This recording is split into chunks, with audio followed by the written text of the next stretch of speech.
পাখির গায়ে পড়েছে গয়না, পড়ছে রে লাল শাড়ি, তিন কবুলে পর করিয়া যাইব পরের বাড়ি।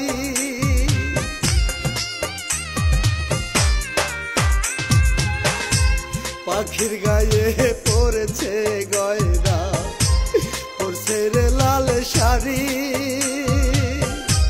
তিন কবুলে পর করিয়া যাইব পরের বাড়ি। এমন দৃশ্য দেখার আগে, এমন দৃশ্য দেখার আগে যেন মরণে হয়। মসজিদ থেকে পালকি লইয়া আমার